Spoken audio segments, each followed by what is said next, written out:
Marcus Hale, 38 years old. I was standing beside my father's casket when a man in a charcoal grey suit stepped through the crowd, looked past every relative in the room, and asked the question that made my older brother's face lose all its colour. "Excuse me, which one of you is Marcus Hale?" For a second, nobody answered. My brother Daniel smiled the kind of smile that looks friendly until you notice the panic behind it. "I'm Daniel," he said, stepping forward. "I'm the oldest son. If this is about my father's estate, our attorney has everything under control." The man barely glanced at him. "I didn't ask for the oldest son." He looked directly at me. "Are you Marcus Hale?" I nodded. "Yes." He reached into his leather briefcase, paused for a moment as though weighing the importance of what he was about to do, then said quietly enough that only the people nearest us could hear. "I've been trying to find you for 3 days." The room became strangely silent. Behind me, someone stopped crying. My aunt lowered the tissue from her face. Even the pastor paused in the middle of greeting another guest. Daniel laughed. "You've found him now." The stranger ignored him. "I was instructed to deliver something to Marcus Hale personally, no one else." Daniel's shoulders stiffened. "My father passed away 4 days ago." "I know. The funeral isn't even over." "I know. So whatever paperwork you have can wait." The stranger shook his head. "No." He looked at me again. "Your father was very specific." I remember staring at him, completely confused. My father hadn't called me in almost 2 weeks before he died. The last real conversation we'd had was about repairing the old fence behind the farmhouse where we grew up. He'd asked whether cedar would last longer than pine. It seemed like such an ordinary conversation. Now an attorney, at least I assumed he was an attorney, was standing in front of his casket saying my father had left instructions specifically for me. Daniel stepped closer. "I'm handling the estate." "I've already been informed." "Then you know father left everything to me." The stranger's expression didn't change. "I know what I've been told." Those words landed differently. Not "I know that's true." Just, "I know what I've been told." Daniel noticed it too. "So we're done here?" "I'm afraid not." The stranger reached into his briefcase again, but stopped before removing anything. "Mr. Hale." He looked only at me. "And could we speak privately?" That was the exact moment I realized something wasn't right. But this story doesn't start here. Welcome back to Revenge Cold Stories. Drop your first name and your city in the comments and subscribe before we go any further. If you'd met my family 20 years earlier, you probably would have guessed Daniel would inherit everything one day. Not because he was smarter. Not because he worked harder. Simply because everyone expected him to. Daniel was 4 years older than me. He was the kind of person who walked into a room already believing it belonged to him. Teachers liked him because he was confident. Neighbors admired him because he always knew exactly what to say. My mother called it leadership. My father called it certainty. Looking back, I think it was something in between. Confidence can inspire people. Certainty can stop them from asking questions. Daniel had mastered both before he turned 16. I was different. I liked fixing things. I liked understanding how engines worked, why wood warped in winter, why certain investments grew while others collapsed. I asked questions until people became tired of answering them. Daniel talked. I listened. People usually mistake those personalities. They assume the louder person knows more. Sometimes he does. Sometimes everyone else simply stops checking. Our parents weren't unfair. At least not intentionally. They simply believed every family naturally develops roles. Daniel became the decision-maker. I became the dependable one. If the roof leaked, Dad called me. If the tractor refused to start at 6 in the morning, Dad woke me instead of Daniel. If Grandma needed groceries during a snowstorm, I drove. But when relatives gathered for birthdays or holidays, Daniel told the stories. He explained everyone's accomplishments. He announced plans. People nodded as if he'd somehow organized all of it himself. It became normal. I didn't resent him. Not then. My father, Richard Hale, built almost everything our family owned with his own hands. The farmhouse sat on 86 acres outside Ashford. He bought the land when he was 28. Paid $38,000 for property everyone else thought was worthless because half of it flooded every spring. By the time he retired, the land alone was worth nearly $3 million. There were rental buildings in town, a small commercial warehouse, investment accounts, certificates of deposit he'd accumulated over 35 years. He never lived extravagantly. His pickup truck had over 312,000 miles. His boots were repaired more often than replaced. He believed money wasn't for showing. It was for protecting tomorrow. He repeated the same sentence every birthday. Wealth isn't what people see. Then he'd tap the side of his head. It's what lets you sleep. I didn't understand it as a child. I understand it now. My mother, Elena, loved appearances more than certainty. Not in a shallow way. In a fearful way. She grew up poor enough that neighbors noticed every crack in their windows. When she finally had stability, she became determined never to appear unstable again. She ironed curtains. She polished silver nobody used. She believed successful families looked successful. Daniel understood that instinct. He complimented her decorations. He remembered anniversaries. He praised dinners loudly enough for everyone to hear. I appreciated those things too. I simply forgot to say them out loud. Silence often loses to performance, even when silence carries the heavier load. My earliest memory of understanding my place happened when I was 9. Dad had spent 2 weekends building a treehouse. Daniel promised he'd help. Instead, he disappeared with friends riding bicycles around town. I stayed. I handed Dad nails, held boards steady, counted measurements. By Sunday evening, the treehouse stood 12 feet above the ground. Dad looked exhausted. Mom arrived carrying lemonade. Daniel showed up 5 minutes later. Neighbors happened to be walking past. Mom smiled proudly. "Look what my boys built." Daniel grinned. It turned out pretty good. Nobody corrected it. Dad looked at me for just half a second. Not guilty. Not apologetic. Just tired. I remember climbing into the treehouse after everyone left. The smell of fresh-cut pine filled the little room. I traced one of the beams where I'd accidentally hammered twice before getting the nail straight. That crooked mark stayed there for 23 years. Every time I visited home, I'd look up and smile. Because I knew.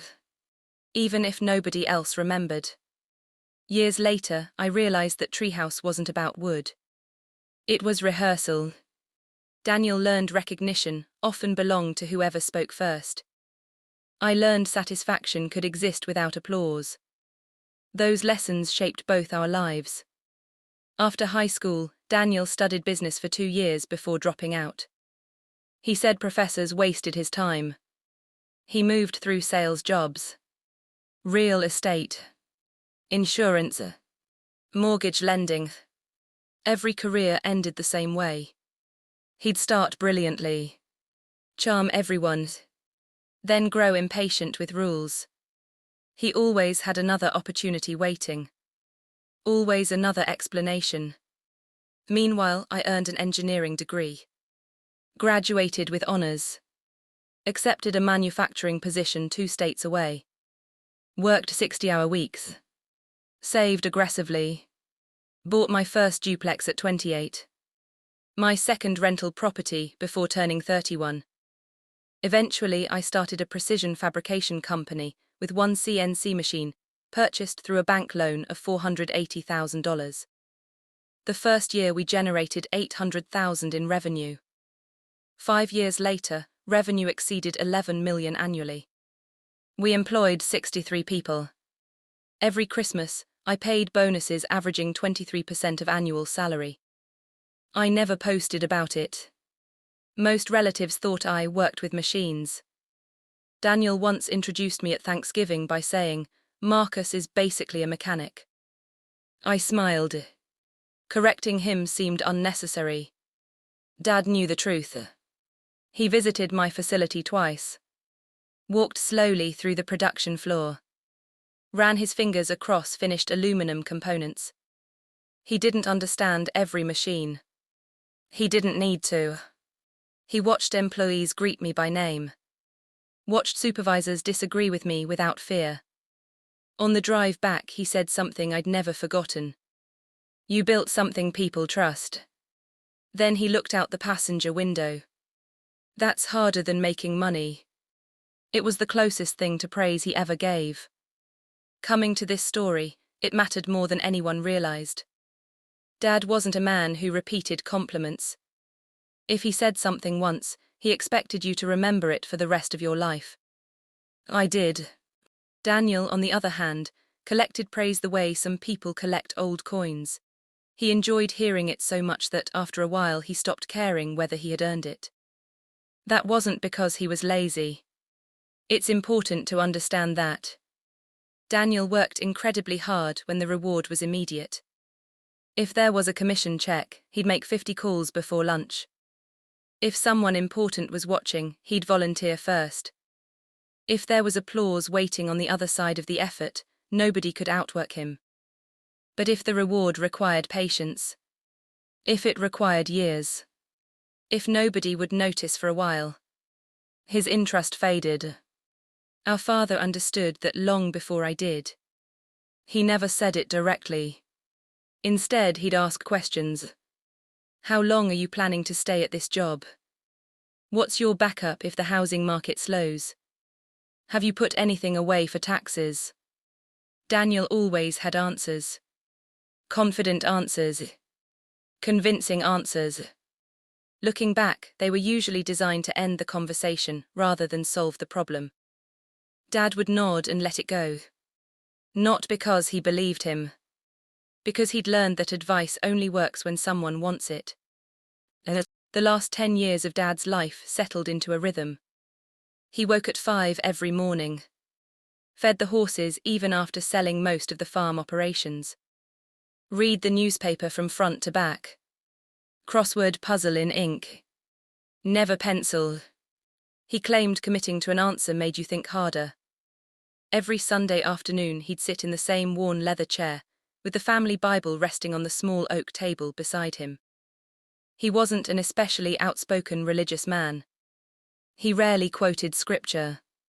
The Bible was simply something he'd owned since he married Mom. Its black leather cover had faded to dark grey around the edges. Several pages had tiny stains from coffee.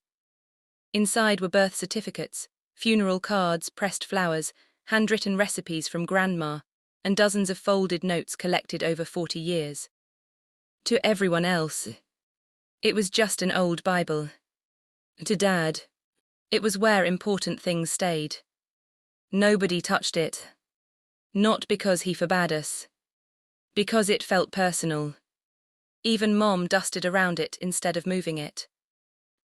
About 18 months before he died, Dad invited me to breakfast. Just the two of us. The diner had 6 booths, and a waitress named Linda who somehow remembered everyone's coffee order. Dad ordered oatmeal. I ordered eggs. He stirred his coffee for almost a full minute before speaking. "Your brother called." I nodded. He asked if I'd considered putting the properties into a family trust. "Have you?" "No." He smiled faintly. He had the paperwork printed before I answered. I laughed. "Dad didn't." "He means well." That sentence surprised me. "You really think so?" Dad looked out the window where rain streaked across the parking lot. "I think Daniel believes he's protecting the family." He paused. The trouble is, he usually defines the family as whoever agrees with him. There wasn't any bitterness in his voice. Only disappointment. Then he changed the subject. Asked about my daughter Emma. Asked whether the new machining center had arrived. He never mentioned trusts again. At least not to me. Mom's health began slipping about a year before Dad passed away. Nothing dramatic. Just enough that she became dependent on Daniel. He lived only 15 minutes away. I lived almost 3 hours. So Daniel handled doctor's appointments, prescription refills, roof repairs, bank errands. From the outside, he looked like the devoted son every parent hopes for. And to be fair, much of it was genuine. He was there. Physical presence matters. I never forgot that. The problem wasn't what Daniel did. The problem was what he quietly became while doing it. The gatekeeper. Information started flowing through him. If I called Dad, Daniel often answered first. Dad's resting. Dad's out. Dad's tired. Sometimes those things were true. Sometimes I wasn't so sure. Whenever I visited unexpectedly, Dad seemed surprised I hadn't heard certain news. Oh, I thought Daniel told you. He usually hadn't. Small things at first. Medical appointments. Property tax issues. Neighbors moving away. Then larger things. A survey on one parcel. An insurance claim. Repairs to the rental warehouse. Nothing alarming individually. But together, it meant Daniel increasingly controlled the family's information. Information is strange. It doesn't have to be false to become dangerous. Sometimes all it takes is deciding who hears it. And who doesn't. 6 months before Dad died, we celebrated his 72nd birthday. Nothing extravagant. 23 people. Backyard barbecue. Plastic folding tables. Children chasing each other across the grass. The old treehouse still stood. A little crooked now. Paint peeling. But standing. I wandered over while everyone else talked. Ran my fingers across the same beam with the double hammer mark I'd left nearly 30 years earlier. It was still there. Weathered. Almost invisible. Dad walked up beside me. You remember? I remember everything about this place. He smiled. I figured. Neither of us said anything else for almost a minute. Finally he asked, do you know why I never fixed that crooked nail? I laughed. I assumed you forgot. I noticed it the same day. He looked toward the house where Daniel was telling another animated story to our cousins.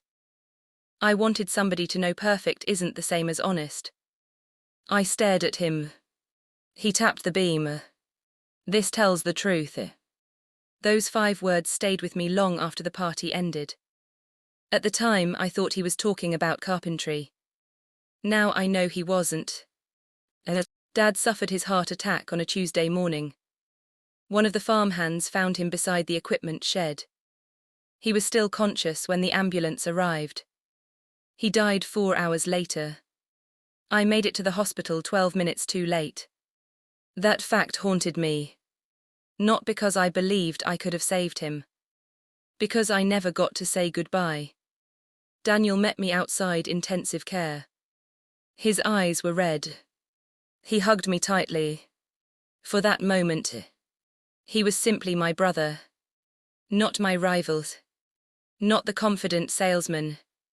Just a son who had lost his father. I was with him, he whispered. He asked about you. What did he say? Daniel hesitated. He just said. His voice cracked. Tell Marcus to keep building. I believed him. Maybe because I wanted to. Maybe because it sounded exactly like something Dad would say. The next 48 hours disappeared into phone calls. Flowers. Death certificates. caterers, funeral home meetings, insurance forms, relatives arriving from 3 states. Through all of it, Daniel naturally took charge. Everyone appreciated it, including me. Grief exhausts people. Someone has to make decisions. Daniel seemed born for moments like that. He spoke with the funeral director, met with Dad's attorney, organized the visitation schedule, handled paperwork. Every time someone thanked him, he'd wave it off modestly. I'm just doing what Dad would have wanted. Nobody questioned him. Why would they? I didn't. Not yet. The first hint that something had shifted came the evening before the funeral. We were sitting around Mom's dining table eating sandwiches nobody actually wanted. Daniel cleared his throat. I met with Mr. Collins today, Dad's longtime attorney. Everyone looked up. Daniel folded his hands. Dad updated his estate plan. Mom blinked. When? A few months ago. Nobody spoke. He continued calmly. The farm, the rental properties, the investment accounts, everything transfers directly to me. Silence. My aunt frowned. Everything. Daniel nodded. Dad believed keeping assets under one manager would prevent the family from fighting. He looked directly at me. I'll make sure everyone is taken care of. That sentence hit me harder than I expected. Not because of the money. Because of the wording. I'll make sure everyone is taken care of. As though our father had already decided one son should become responsible for the other. I asked quietly, did Dad tell you this himself? Several times. He never mentioned it to me. Daniel shrugged. You two mostly talked about work.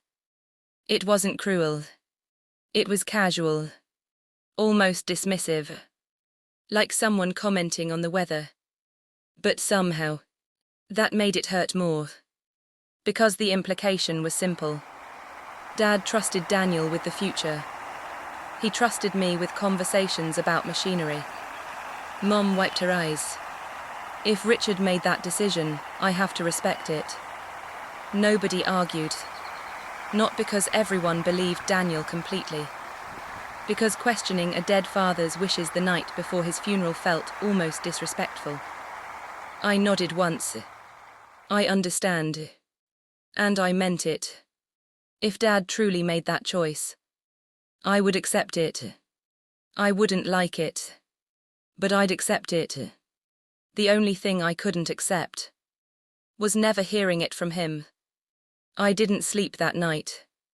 Not because I was thinking about the estate. I was thinking about breakfast at the diner. About the trust paperwork. About the old Bible beside Dad's chair. About the sentence he'd spoken beneath the treehouse. This tells the truth. At the time, none of those memories fit together. They were scattered pieces. Like loose pages waiting for someone to realize they belonged to the same story. I had no idea that before the next afternoon was over, one forgotten envelope hidden where no one had looked in decades would begin fitting every one of those pieces into place. The funeral drew more people than any of us expected. Dad had never been the kind of man who sought attention, but he had spent 43 years helping people solve problems they rarely talked about. He loaned tractors without charging rent. He co-signed a mortgage for a neighbor whose bank had turned him away. He hired teenagers everyone else had written off after one mistake. Most of those stories were new to me. People lined up beside the casket, shook my hand, and quietly told me things my father had done that he had never mentioned at home. He paid for my daughter's braces. He covered our heating bill one winter. He gave me work after I got out of prison. He never let me thank him. Each story sounded different. Together they described the same man. Not generous because he wanted to be admired. Generous because solving another person's problem made sense to him. Daniel heard many of the same stories. He nodded sympathetically. Repeated that's exactly who Dad was. He wasn't pretending. He genuinely loved our father. That truth makes what happened afterward much harder to explain. Because people rarely become dishonest overnight. Usually they convince themselves they're protecting something. Their reputation. Their family. Their future. The lie simply arrives later. Near the front of the chapel, Mom sat between my Aunt Carol and my wife, Emily. She looked impossibly small. Grief had a way of shrinking people. Emily squeezed my hand. "You okay?" I looked toward Dad's casket. "No." She nodded.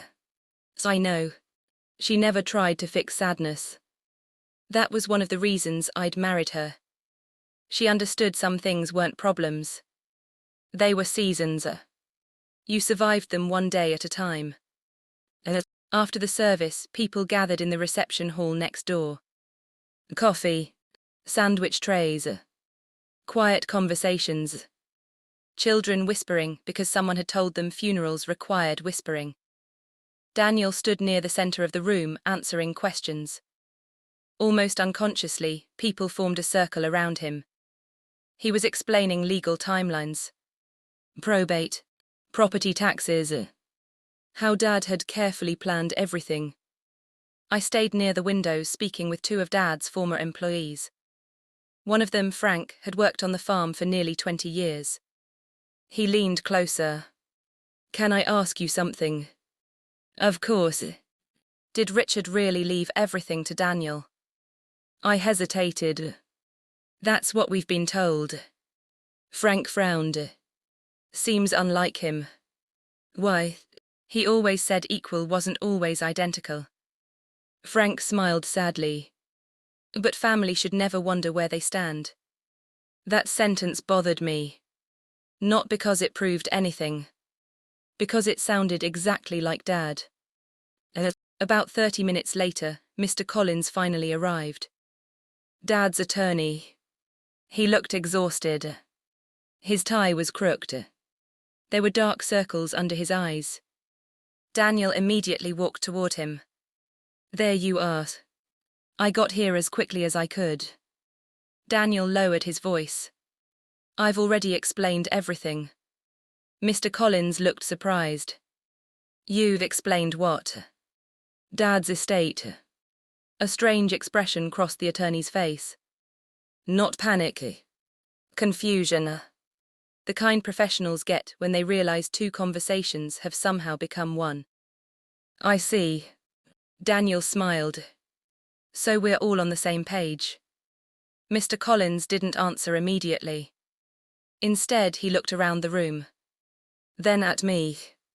Then back at Daniel. "I think perhaps." He stopped himself. "We can discuss administrative matters after today." Daniel's smile faded ever so slightly. "I've already reassured everyone." "I appreciate that. But today is for Richard." It was such a polite answer that almost nobody noticed Daniel clench his jaw. Almost nobody except me. The reception continued. People drifted toward the exits. Flowers were loaded into cars. Someone packed leftover food into aluminum trays. The atmosphere began shifting from ceremony back toward ordinary life. Then the doors opened. The man in the charcoal grey suit walked inside. Exactly as I remembered. Leather briefcase. Silver hair. Measured steps. He wasn't dressed like a mourner. He looked like someone arriving for unfinished business. His eyes scanned the room only once before settling on me. There it was again. That same question. "Are you Marcus Hale?" This time I answered immediately. "Yes." Several conversations stopped. Daniel approached before the man reached me. "I'm Daniel Hale." The stranger gave a polite nod. "We've met by telephone. I assumed you'd come to the house later." "I'm afraid I couldn't wait." Daniel folded his arms. "What exactly is this regarding?" The man opened his briefcase. "I was retained under a private instruction from Richard Hale." Daniel's expression tightened. I'm handling father's affairs. So I've been informed. Again, not agreement. Just acknowledgement. The wording felt deliberate. The stranger removed a large cream-colored envelope. My name appeared across the front in my father's unmistakable handwriting. Marcus. Nothing else. No address. No stamp. Just my name. He held it toward me. This belongs to you. I stared at it without moving. When did he give you this? 8 months ago. The room grew quieter. He instructed me to deliver it only if he passed away. Daniel stepped forward. What is it? I don't know. You never opened it. No. Daniel laughed softly. There could be anything in there. The stranger met his eyes. Exactly. He turned back to me. Your father was very clear. I accepted the envelope. The paper felt heavier than it should have. Old. Thick. As though it contained more than a single letter. Daniel reached toward it instinctively. What does it say? I don't know. Open it. I will. Now. His tone surprised me. Not angry. Urgent. Too urgent. Before I could respond, Mr. Collins appeared beside us. I think Richard intended Marcus to read it privately. Daniel looked from one attorney to the other. You knew about this? Mr. Collins answered carefully. I knew Richard made several personal arrangements. Did you know he gave Marcus something? I knew he made provisions for communication. Daniel's voice hardened. So everybody knew except the family? No. Mr. Collins' answer was immediate. Not everybody. That sentence landed like a stone in still water. Small, but the ripples reached everyone standing nearby. Emily touched my arm. Maybe we should go home. I nodded. I think you're right. As we turned toward the exit, Daniel called after me. Marcus. I stopped. If that's about the estate. He smiled again. You should let everyone know. Secrets only create misunderstandings. I looked down at the envelope. Then back at him. It isn't a secret. He frowned. What do you mean? I haven't opened it yet. And with that, Emily and I walked outside. Neither of us spoke during the drive. The envelope rested on the center console. Every few minutes I'd glance at it. Not because I was eager. Because I was afraid. Afraid it would confirm everything Daniel had said. Afraid Dad had truly chosen him. Afraid the last uncertainty in our relationship would disappear forever. Emily finally broke the silence. What if it's just a letter? I'd almost prefer that. She smiled faintly. You've never cared about money. I care about understanding. That was the truth. If Dad had looked me in the eye and said, I'm leaving everything to Daniel, I'd have hugged him anyway. But confusion lingers. It keeps asking questions long after everyone else has gone home. That evening we sat at our kitchen table. Emma was staying with friends. The house felt unusually quiet. I turned the envelope over. The seal remained intact. Dad had pressed it closed with dark red wax. Something he hadn't done since Christmas cards years earlier. I slid a letter opener beneath the flap. Inside was a handwritten note. Only 1 page. Marcus, if you're reading this, then I'm already gone. There's something I couldn't say while I was alive, because saying it too early would have solved the wrong problem. People reveal themselves when they believe no one is watching. I've been watching. There's one more thing you need to find. You already know where it is. Trust what tells the truth. Love, Dad. That was all. I read it 3 times. Emily read it twice. Neither of us spoke. Finally she whispered, "What does trust what tells the truth mean?" I closed my eyes. Then suddenly, I wasn't sitting in my kitchen anymore. I was standing beneath the old treehouse, listening to Dad tap the crooked beam. "This tells the truth." My eyes opened. "The Bible." Emily looked confused. "What Bible?" "Dad's. The one beside his chair." I nodded slowly. "He kept everything important inside it. And no one's looked." I thought about the last week. The funeral. The hospital.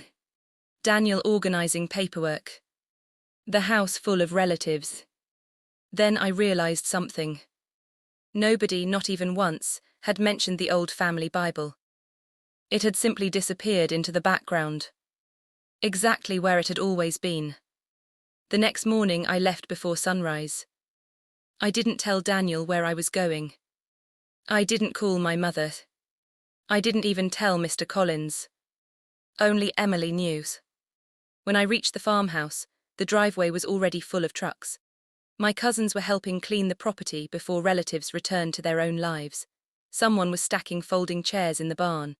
2 neighbors were loading leftover flower arrangements into the back of an SUV to deliver them to the nursing home where my grandmother had once lived. Life had started moving again. It always does. Even when you're convinced the world should remain still. Mum was in the kitchen. She looked tired but calmer than she had at the funeral. When she saw me, she smiled weakly. "I thought you'd be back at work. I needed to stop by. You forgot something." I looked toward Dad's living room. "The Bible." She blinked. "What about it?" I wanted to read something. She hesitated, then shrugged.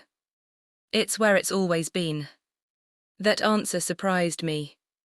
If Daniel had been searching the house for paperwork, apparently he'd ignored the one place Dad had kept important documents for 4 decades.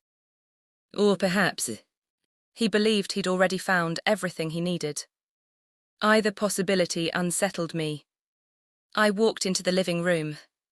Nothing had changed. Dad's reading glasses still rested beside his chair. The small lamp remained switched off. A half-finished crossword sat folded on the side table. And there, exactly where it had always been, lay the old black Bible. For a long moment I simply stared at it. Not because I expected it to solve anything. Because seeing it made the house feel as though Dad had only stepped outside for a few minutes. I picked it up carefully. The leather felt dry beneath my fingers. Inside the front cover was my parents' wedding date, written in blue ink. June 18, 1977. Below it were our names. Daniel Michael Hale. Marcus James Hale. Written in Dad's handwriting. I smiled despite myself. He'd always insisted middle names mattered. They're proof your parents expected you to become somebody. It was an odd sentence. Very Dad. I began turning the pages slowly. Pressed flowers. Old Christmas cards. A recipe in Grandma's handwriting. My baptism certificate. Daniel's Cub Scout badge. Receipts so faded they were almost blank. Everything ordinary. Everything precious. Nothing explaining the strange note Dad had left me. I kept going. Genesis. Exodus. Psalms. Isaiah. The New Testament. Near the Book of Romans, I noticed 2 pages sticking together. Not from moisture. From age. I separated them gently. A thin cream-colored envelope slid into my lap. No name. No writing. Just another dark red wax seal. My heart began pounding. I heard footsteps behind me. Mom stood in the doorway. "What did you find?" "I don't know yet." She walked closer. "I've never seen that before." Neither had I. The seal cracked with a soft snap. Inside were 3 items. A folded letter. A small brass key attached to a faded tag. And a photocopy. I unfolded the photocopy first. At the top, my father's signature. Below it, the title, Revocation of Power of Attorney. My stomach tightened. The document stated that Richard Hale had revoked all financial authority previously granted to Daniel Hale, effective 11 months earlier. Across the bottom was Dad's signature. Dated. Witnessed. Notarized. I looked at Mom. She looked at me. What is that? I think. My voice caught. I think Dad took Daniel's authority away. Mom frowned. What authority? I handed her the document. Her face slowly lost color. He told me. She stopped. What? He told me your father wanted him handling everything because the doctor's appointments had become difficult. When? Last year. She looked back down at the paper. He said Richard signed new papers. Neither of us spoke. The silence wasn't filled with anger. It was filled with something worse. Questions. Too many questions. I unfolded the handwritten letter. This one was longer. Much longer. The first line made me stop breathing. Marcus, if you found this, then you trusted your memory more than anyone else's story. That means I was right. I continued reading. Over the past year, Daniel has asked me to sign several documents. Some were legitimate, some were not. I don't believe he's an evil man. I believe he's become convinced that wanting something badly enough makes it acceptable to take shortcuts. That frightens me more than greed. Because greed knows it's wrong. Entitlement thinks it's helping. I felt a chill run through me. Dad had seen it. He had understood Daniel in a way none of us had. The letter continued. 3 months ago, I discovered a document carrying my signature that I never signed. It was a good imitation. Good enough that most people wouldn't notice. I did. Because it wasn't the signature I practiced for 50 years. It was the signature other people believed I had. There's a difference. I stopped reading. Mom covered her mouth. No. Her voice barely existed. No. Dad had written exactly what neither of us wanted to imagine. Someone had forged his name. Not guessed. Not suspected. Known. The next paragraph answered the question I hadn't yet asked. I confronted Daniel. He denied it. I chose not to report him immediately. Perhaps that was a mistake. But a father spends a lifetime hopping his children will choose differently tomorrow than they did yesterday. Instead, I removed every authority I legally could. Copies of those documents exist where they can be verified. If you're reading this, something has happened that tells me my concerns were justified. My hands trembled. Mom sat down slowly in Dad's chair. He knew. She whispered it to herself. He knew. There was no anger in her voice. Only heartbreak. The kind that comes from discovering someone you love has been carrying fear alone. I finished the letter. The brass key opens my safety deposit box at First National Bank. Mr. Collins knows the location but not the reason. Inside are the originals. Don't accuse anyone until you've seen everything. Truth deserves patience. Love your brother if you can. Trust him only after he earns it again. Love Dad. I read the last 2 sentences 3 times. Not because they were complicated. Because they sounded exactly like him. Even now. He wasn't telling me to destroy Daniel. He was telling me not to become him. Outside, a truck door slammed. Voices drifted across the yard. Life continued as though nothing had changed. Inside the farmhouse, everything had changed. Mom looked up at me with tears in her eyes. What do we do?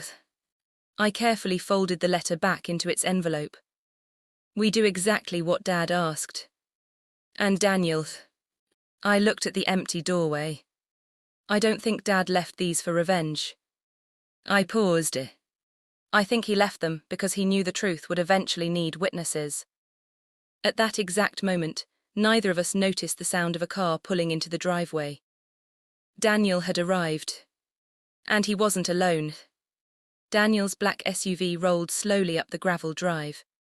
Followed by a silver sedan I recognized almost immediately. Mr. Collins. For a brief moment, I wondered if Dad had anticipated even this. Not the exact timing. Not the exact people. Just the pattern. He had always believed that when the truth started moving, everyone connected to it somehow arrived at the same place. Mom stood. Her hands instinctively reached for the letter. I gently shook my head.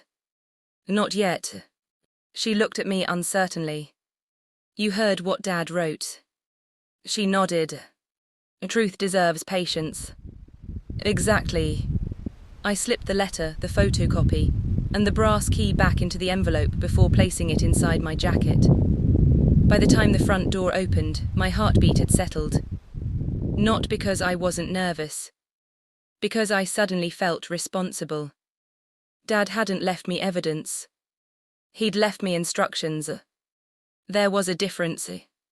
Daniel walked in first. He smiled when he saw Mom. There you are. Then his eyes found me. Though, a tiny pause. I didn't know you were here.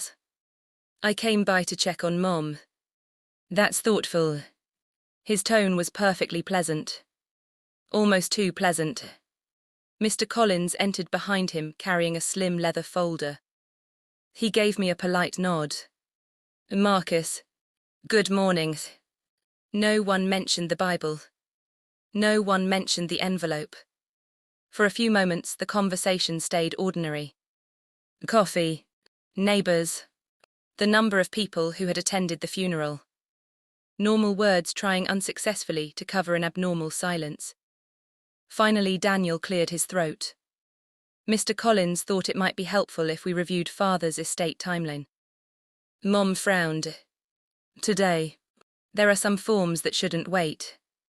Mr. Collins adjusted his glasses. They don't necessarily require immediate signatures. Daniel answered before he could continue.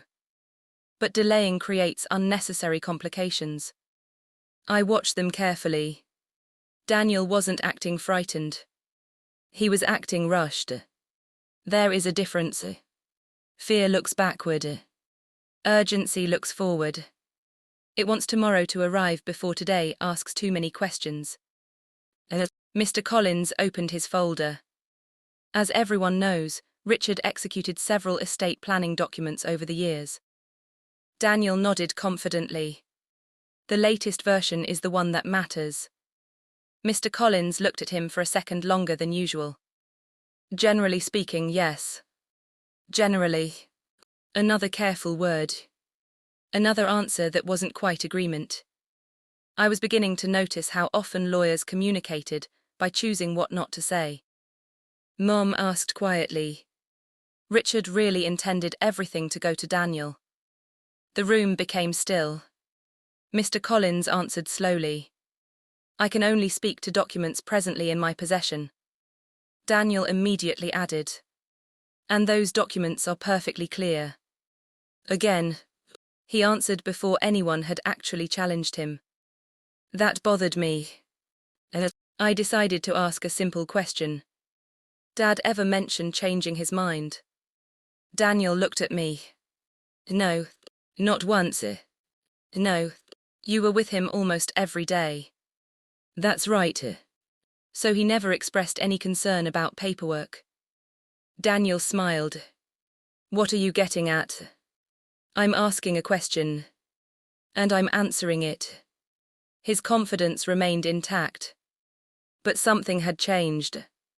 He had stopped looking directly at me. Instead, he kept glancing toward Mr. Collins, as though measuring every answer against another person's reaction. The conversation ended without accomplishing much. No papers were signed. Mr. Collins eventually stood. I think everyone could benefit from another few days. Daniel looked disappointed. But the family has experienced a significant loss. The attorney closed his folder. There is no legal emergency today. Daniel forced another smile. If you think that's best. I do. As they walked toward the door, Mr. Collins paused beside me. His voice was barely above a whisper. Call me this afternoon. Then he left. Daniel didn't appear to hear him. Or if he did, he gave no sign. The moment their vehicles disappeared down the driveway, Mom turned to me. He knows something. I think so too. You trust him? I don't know. That was the honest answer. Dad had trusted Mr. Collins for over 30 years. That mattered. But trust wasn't inherited. It had to be earned personally. I'll know more after the bank. She looked at the envelope inside my jacket. The key. I nodded. That's where Dad wanted me to go first. First National Bank sat 12 miles from the farmhouse.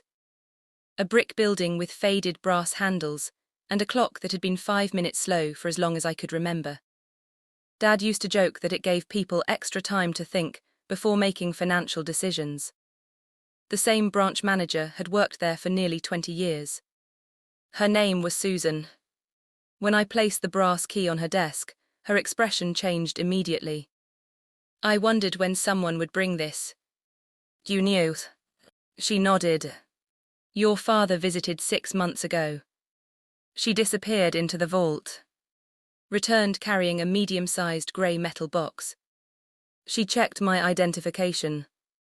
Asked me to sign. Then escorted me into a private viewing room. I'll leave you as much time as you need. The door closed softly. For several seconds, I simply stared at the box. Dad had packed this himself. Every document inside represented something he believed might one day matter. I inserted the brass key, turned it, lifted the lid. Inside were neatly organized